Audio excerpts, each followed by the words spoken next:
Chapter 21. Tommy Makes a Discovery. For a moment or two they stood staring at each other stupidly, dazed with the shock. Somehow, inexplicably, Mr. Brown had forestalled them. Tommy accepted defeat quietly. Not so Julius.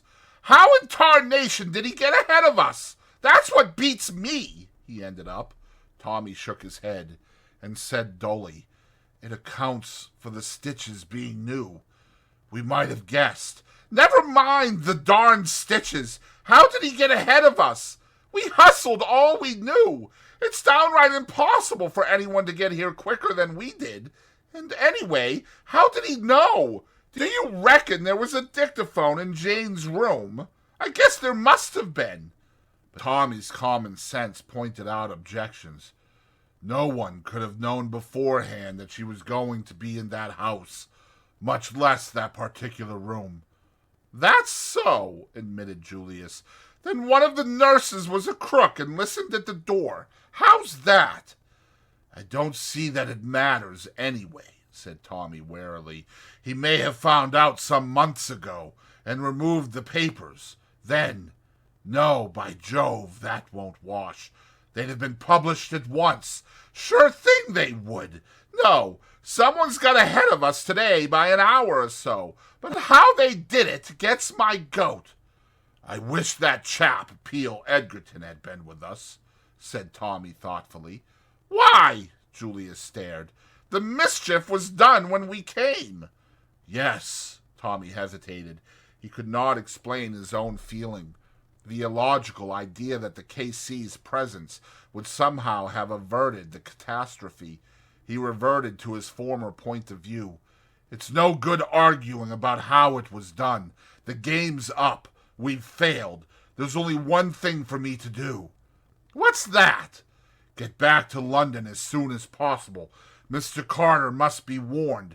It's only a matter of hours now before the blow falls, but at any rate he ought to know the worst." The duty was an unpleasant one, but Tommy had no intention of shirking it. He must report his failure to Mr. Carter. After that his work was done. He took the midnight mail to London. Julius elected to stay the night at Holyhead. Half an hour after arrival, haggard and pale, Tommy stood before his chief. "I've come to report, sir. I've failed. Failed badly." Mr. Carter eyed him sharply. "You mean that the treaty is in the hands of Mr. Brown, sir?" "Ah," said Mr. Carter quietly.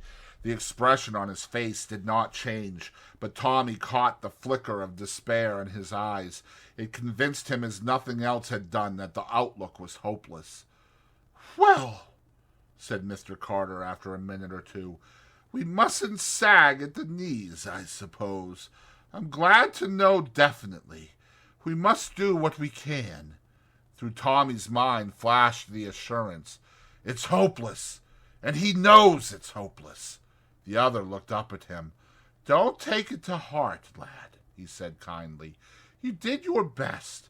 You were up against one of the biggest brains of the century, and you came very near success. Remember that." "Thank you, sir. It's awfully decent of you." "I blame myself. I've been blaming myself ever since I heard this other news." Something in his tone attracted Tommy's attention. A new fear gripped at his heart. "Is there something more, sir?" "I'm afraid so," said Mr. Carter gravely. He stretched out his hand to a sheet on the table. "Tuppence," faltered Tommy. "Read for yourself." The typewritten words danced before his eyes. The description of a green toque, a coat with a handkerchief in the pocket marked P.L.C. He looked in agonized question at Mr. Carter. The latter replied to it. "Washed up on the Yorkshire coast, near Ebury. I'm afraid it looks very much like foul play." "My God!" gasped Tommy. "Tuppence! Those devils! I'll never rest till I've got even with them. I'll hunt them down. The pity on Mr. Carter's face stopped him. I know what you feel like, my poor boy, but it's no good. You'll waste your strength uselessly.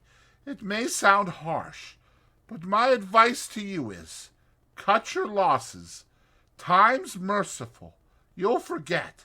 Forget tuppence! Never! Mr. Carter shook his head. So you think now? Well, it won't bear thinking of. That brave little girl. I'm sorry about the whole business. Confoundedly sorry. Tommy came to himself with a start.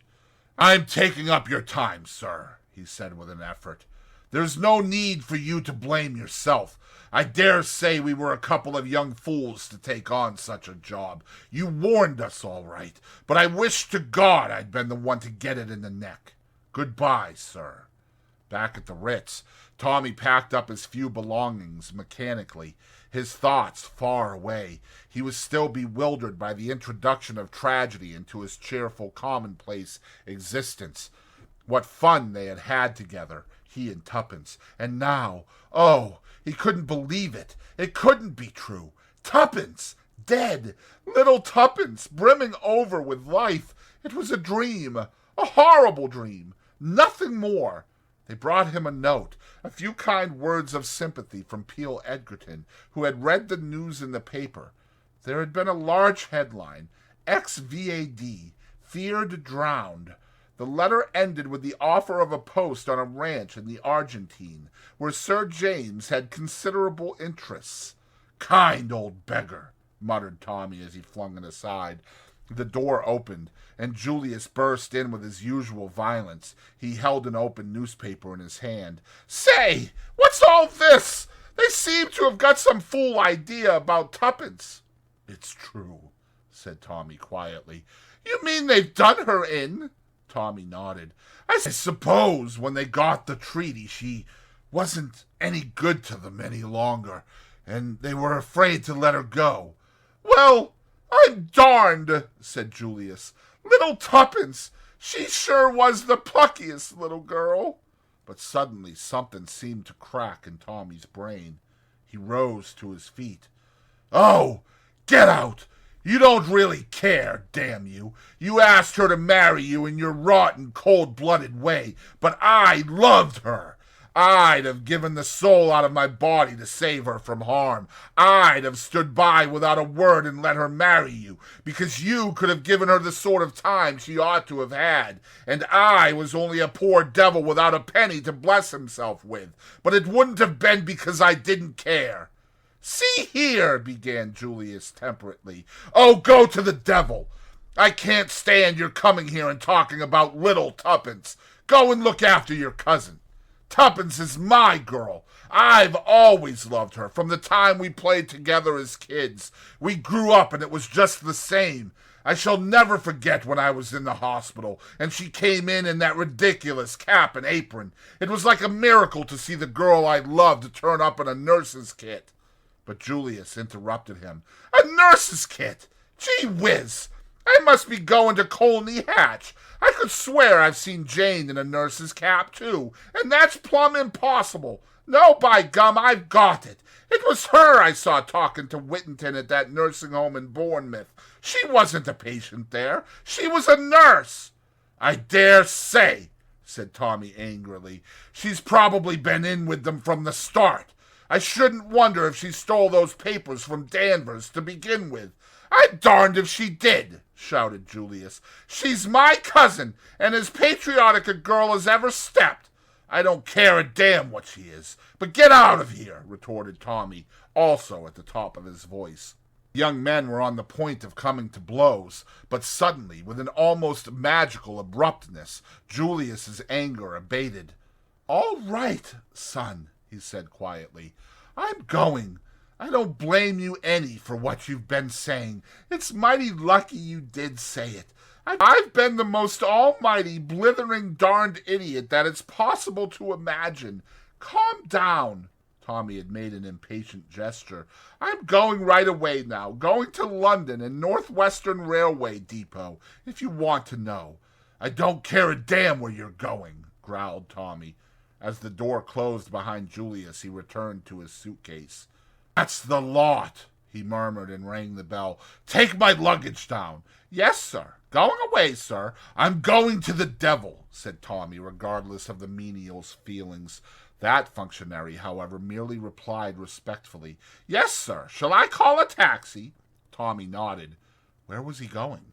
He hadn't the faintest idea. Beyond a fixed determination to get even with Mr. Brown, he had no plans. He reread Sir James's letter and shook his head. Tuppence must be avenged. Still, it was kind of the old fellow. Better answer it, I suppose.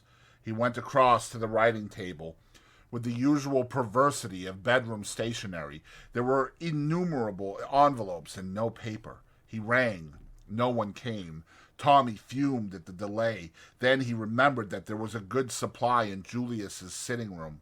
The American had announced his immediate departure. There would be no fear of running up against him. Besides, he wouldn't mind if he did. He was beginning to be rather ashamed of the things he had said. Old Julius had taken them jolly well. He'd apologize if he found him there. But the room was deserted. Tommy walked across to the writing table and opened the middle drawer. A photograph, carelessly thrust and face upwards, caught his eye.